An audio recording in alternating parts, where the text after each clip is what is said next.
നമസ്കാരം, chess battles മലയാളത്തിലേക്ക് സ്വാഗതം.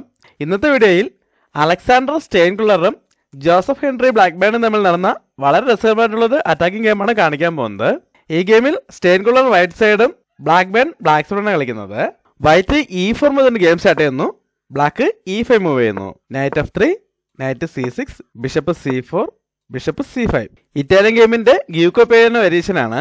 വൈറ്റ് ഇവിടെ C3 മുതൽ മെയിൻ ലൈൻ സെലക്ട് ചെയ്യുന്നു. ബ്ലാക്ക് നൈറ്റിനെ F6 ഡെവലപ്പ് ചെയ്തുകൊണ്ട് E4 പോണെതിരെ അറ്റാക്ക് കൊടുക്കുന്നു. ഇവിടെ ഇപ്പോൾ D3 മൂവ് ചെയ്തുകൊണ്ട് ആ പോണിന് സപ്പോർട്ട് കൊടുക്കുന്നതാണ് മെയിൻ മൂവ്. എന്നാൽ ബ്ലാക്ക് ഇവിടെ ആ പോണെ സംരക്ഷിക്കാൻ ശ്രമിക്കുന്നില്ല. പകരം D4 മൂവ് ചെയ്തുകൊണ്ട് ബിഷപ്പിനെയും പോണിനെയും ഒരുമിച്ച് അറ്റാക്ക് ചെയ്യുന്നു. ഇവിടെ ബ്ലാക്ക് ഒരു എക്സ്ചേഞ്ചിലേക്ക് പോയാണ്. പോൺ വെച്ച് പോണോട്ടുന്നു, വൈറ്റ് പോൺ വെച്ച് തിരിച്ചു വിട്ടുന്നു. ബ്ലാക്ക് അറ്റാക്കുള്ള ബിഷപ്പിനെ C4 കൊണ്ടുവന്ന് ചെക്ക് കൊടുക്കുന്നു. വൈറ്റ് ബിഷപ്പിനെ ഡെവലപ്പ് ചെയ്തുകൊണ്ട് ആ ചെക്ക് ബ്ലോക്ക് ചെയ്യുന്നു. ഇവിടെ ബ്ലാക്ക് വീണ്ടും ഒരു എക്സ്ചേഞ്ചിലേക്ക് പോയാണ്. ബിഷപ്പ് വെച്ച് ബിഷപ്പിന് ഇട്ടുന്നു. വൈറ്റ് ഡെവലപ്പായ നൈറ്റ് വെച്ച് തന്നെ തിരിച്ചു വിട്ടുന്നു.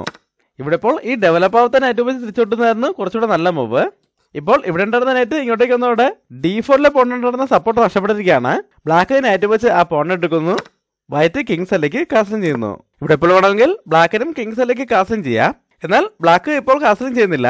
ആദ്യം D6 മൂവ് കൊണ്ട് ബിഷപ്പിന്റെ ഡയഗണൽ ഓപ്പൺ ചെയ്യുന്നു. വൈറ്റ് ഈ ബ്ലാക്കിന്റെ വളരെ സ്ട്രോങ് ആയിട്ടുള്ള നൈറ്റിനെ അവിടെ നിന്ന് ഒഴിവാക്കാൻ ശ്രമിക്കുകയാണ്. അതിനായിട്ട് നൈറ്റിനെ B3 മൂവ് ചെയ്തുകൊണ്ട് 2 പീസിൽ വെച്ച് അറ്റാക്ക് കൊടുക്കുന്നു. ബ്ലാക്ക് ഇവിടെ വീണ്ടും ഒരു എക്സ്ചേഞ്ചിലേക്ക് തന്നെ പോവുകയാണ്. നൈറ്റ് വെച്ച് നൈറ്റിനെ ഇട്ടുന്നു. വൈറ്റ് ക്വീനെ വെച്ച് തിരിച്ചുവിട്ടിയ ശേഷം കിങ്സ് എല്ലേക്ക് കാസ്ലിംഗ് ചെയ്യുന്നു. ഇപ്പോഴും വൈറ്റിന്റെ E4 പോൺ അറ്റാക്കിലാണ്. വൈറ്റിനെ ഇവിടെയും അടുത്ത നൈറ്റിനെ ഡെവലപ്പ് ചെയ്തുകൊണ്ട് ആ പോണിനെ സപ്പോർട്ട് ചെയ്യുന്ന അവസരമുണ്ട്. എന്നാൽ വൈറ്റ് ഇപ്പോഴും അത് ചെയ്യുന്നില്ല. പകരം റൂക്കിനെ സെൻട്രലിലേക്ക് കൊണ്ടുവരികയാണ്. റൂക്കിനെ E1 കൊണ്ടുവന്ന് പോണിനെ സപ്പോർട്ട് ചെയ്യുന്നു. അതുകൊണ്ട് ബ്ലാക്ക് ഇവിടെ അഡ്വാൻസ് ആയിട്ട് നൈറ്റിനോടൊന്ന് മാറ്റാണ്. നൈറ്റിനെ H5 മൂവ് ചെയ്യുന്നു. വൈറ്റ് പ്ലാൻ ചെയ്ത പോലെ തന്നെ മുന്നോട്ട് പോവുകയാണ്. E5 കൊണ്ട് D6 പോണിനെതിരെ അറ്റാക്ക് കൊടുക്കുന്നു. വൈറ്റിന് ഇപ്പോൾ തന്നെ ബിഷപ്പ് വെച്ചും ക്വീൻ വെച്ചും ഈ F7 സ്കോറിലേക്ക് നല്ലൊരു കൺട്രോൾ ഉണ്ട്. ബ്ലാക്ക് ബോൾ പോൺ വെച്ച് പോണിട്ടുണ്ടെങ്കിൽ റൂക്ക് വെച്ച് തിരിച്ചെട്ടിക്കൊണ്ട് നൈറ്റിനെതിരെ അറ്റാക്ക് കൊടുക്കുന്നതോടൊപ്പം E8 ഒരു കൺട്രോൾ കൊണ്ടുവരിക എന്നാണ് വൈറ്റിന്റെ ഉദ്ദേശം. അതുകൊണ്ട് തന്നെ ബ്ലാക്ക് ഇപ്പോൾ പോണുകൾ തമ്മിൽ എക്സ്ചേഞ്ച് ചെയ്യുന്നില്ല.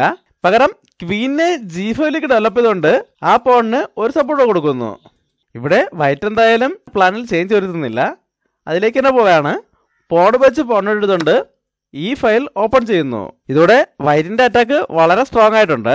എന്നാൽ ബ്ലാക്ക് ഇപ്പോൾ ഈ അറ്റാക്ക് ഡിഫെൻഡ് ചെയ്യാനായിട്ട് ഒന്നും ചെയ്യുന്നില്ല. പകരം ഒരു കൗണ്ടർ അറ്റാക്കിന് ശ്രമിക്കുകയാണ്. നൈറ്റിനെ F4 മൂവ് ചെയ്തുകൊണ്ട് ഇവിടെ ഒരു മെയ്റ്റിംഗ് ത്രെഡ് കൊടുക്കുന്നു. അടുത്ത ഒരു മൂവിൽ ചെക്ക്മേറ്റാണ് ലക്ഷ്യം. എന്നാൽ വൈറ്റും ഈ അറ്റാക്ക് ഡിഫെൻഡ് ചെയ്യാൻ ശ്രമിക്കുന്നില്ല. പ്ലാൻ ചെയ്ത അറ്റാക്കിലേക്ക് തന്നെ പോവുകയാണ്. ബിഷപ്പ് വെച്ച് F7 പോണെടുത്തുകൊണ്ട് ചെക്ക് കൊടുക്കുന്നു. ഇതൊരു ബിഷപ്പ് സാക്രിഫൈസ് കൂടെയാണ്. ബ്ലാക്ക് ഇപ്പോൾ അത് അക്സെപ്റ്റ് ചെയ്യുകയാണെങ്കിൽ റൂക്ക് വെച്ച് ചെക്ക് കൊടുത്തുകൊണ്ട് ചെക്ക്മേറ്റ് ചെയ്യുക എന്നാണ് വൈറ്റിന്റെ ഉദ്ദേശം. ഈ റൂക്ക് പിന്നിങ്ങില്ലാതെ കാരണം റൂക്ക് വെച്ച് ബ്ലോക്ക് ചെയ്യാനും പറ്റില്ല. ഇതോടെ ചെക്ക്മേറ്റ് ആവും. അങ്ങനെ ഒരു പ്രശ്നമുള്ളതുകൊണ്ട് തന്നെ ബ്ലാക്ക് ഇപ്പോൾ ഈ സാക്രിഫൈസ് അക്സെപ്റ്റ് ചെയ്യുന്നില്ല. പകരം കിങ്ങിനെ മാറ്റാണ്. കിങ്ങിനെ H8 മൂവ് ചെയ്യുന്നു. ഇതോടെ ബ്ലാക്ക് ആ അറ്റാക്കിൽ നിന്ന് ഒഴിവായിട്ടുണ്ട്. വൈറ്റ് ഇപ്പോഴും ഒരു ചെക്ക്മേറ്റ് ഫിഷിനെ നേരിടുന്നുണ്ട്. അതുകൊണ്ട് തന്നെ വൈറ്റ് G3 കൊണ്ട് ഒഴിവാക്കുന്നു. ഈ സമയത്ത് ബ്ലാക്ക് പോൺ വെച്ച് പോണോട്ടുന്നു.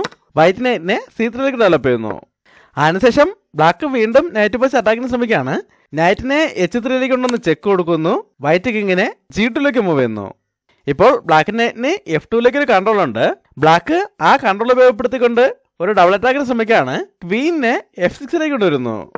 ഇതോടെ ബിഷപ്പിനെതിരെ 2 പീസിൽ വെച്ച് അറ്റാക്ക് വന്നിട്ടുണ്ട്. അതിനോടൊപ്പം F2 സ്കോറിലേക്കും വളരെ സ്ട്രോങ് ആയിട്ട് അറ്റാക്ക് വന്നിട്ടുണ്ട്. വൈറ്റ് ഇപ്പോൾ ഈ ബിഷപ്പിനെ വേറെ എങ്ങോട്ടെങ്കിലും മാറ്റാൻ ശ്രമിക്കുകയാണെങ്കിൽ ആദ്യം ക്വീൻ വെച്ച് F2 പോണെടുത്തുകൊണ്ട് ചെക്ക് വരും. ഇവിടെ ഇപ്പോൾ H1 മാത്രമേ മാറാൻ കഴിയുള്ളൂ. ഈ സമയത്ത് ക്വീൻ F3 ചെക്ക് വരുമ്പോൾ ചെക്ക് മേറ്റ് ആവും. അങ്ങനെ ഒരു പ്രശ്നമുള്ളതുകൊണ്ട് വൈറ്റ് ഇപ്പോൾ ഈ ഡയഗണൽ കൺട്രോൾ ചെയ്തുകൊണ്ട് തന്നെ ബിഷപ്പിനെ അറ്റാക്കിൽ നിന്നും മാറ്റാൻ ശ്രമിക്കുകയാണ്. ബിഷപ്പിനെ D5 കൊണ്ടുവരുന്നു. ഇപ്പോൾ ബിഷപ്പ് അറ്റാക്കിൽ നിന്ന് മാറിയിട്ടുണ്ട്. ഈ ഡയഗണലിലേക്ക് കൺട്രോളും കിട്ടിയിട്ടുണ്ട്. ഇവിടെ ബ്ലാക്ക് നേരത്തെ സൂചിപ്പിച്ച അറ്റാക്കിലേക്ക് തന്നെ പോവുകയാണ്. ക്വീൻ വെച്ച് F2 പോണെടുത്തുകൊണ്ട് ചെക്ക് കൊടുക്കുന്നു. വൈറ്റ് കിങ്ങിനെ H1 മൂവ് ചെയ്യുന്നു. ഇപ്പോൾ ഈ ബിഷപ്പ് ഇവിടെ ഉള്ളത് കാരണം ക്വീൻ വെച്ച് ചെക്ക് കൊടുത്തുകൊണ്ട് ചെക്ക് മേറ്റ് ചെയ്യാൻ പറ്റില്ല. എന്നാൽ ബ്ലാക്ക് ഇവിടെ അതിനേക്കാൾ മികച്ചൊരു വഴി കണ്ടെത്തുകയാണ്.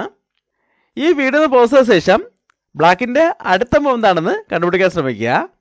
ഇവിടെ ബ്ലാക്കിന്റെ ഭാഗത്തുനിന്നും ഒരു ഷോക്കിംഗ് മൂവരാണ്. ക്വീനെ G1 കൊണ്ടുവന്ന് ചെക്ക് കൊടുക്കുന്നു. ഇതൊരു ക്വീൻ സാക്രിഫൈസ് ആണ്. ആ ക്വീൻ ഇപ്പോൾ നൈറ്റിന്റെ സപ്പോർട്ട് ഉള്ളതുകൊണ്ട് കിങ് വെച്ച് വെട്ടാൻ പറ്റില്ല. ഇവിടെ ഇപ്പോൾ ഒരു ഓപ്ഷനേ ഉള്ളൂ. റൂക്ക് വെച്ച് ക്വീൻ എടുക്കുന്നു. ഈ സമയത്ത് അടുത്ത ചെക്ക് വരാണ്. നൈറ്റിനെ F2ലേക്ക് മൂവ് ചെയ്തുകൊണ്ട് വീണ്ടും ചെക്ക് കൊടുക്കുന്നു. ഇവിടെയും ഒരു ഓപ്ഷനേ ഉള്ളൂ. കിങ്ങിന് G2ലേക്ക് മൂവ് ചെയ്യേണ്ടിയിരുന്നു.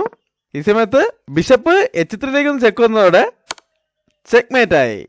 ഇതിപ്പോൾ ഹൂക്ക് മേറ്റ് ആണോ ബ്ലാക്ക് ബേൺസ് മേറ്റ് ആണോ എന്ന് ഉറപ്പിച്ച് പറയാൻ പറ്റാത്ത അവസ്ഥയാണ്. രണ്ട് തന്നെ ആയാലും വളരെ മികച്ചൊരു ഗെയിം തന്നെയായിരുന്നു. ഈ ഗെയിം ഇഷ്ടമായെങ്കിൽ ലൈക്ക് ചെയ്യുക, കമൻറ്റ് ചെയ്യുക, സബ്സ്ക്രൈബ് ചെയ്യുക. അടുത്തൊരു വീഡിയോ വീണ്ടും കാണാം. നന്ദി, നമസ്കാരം.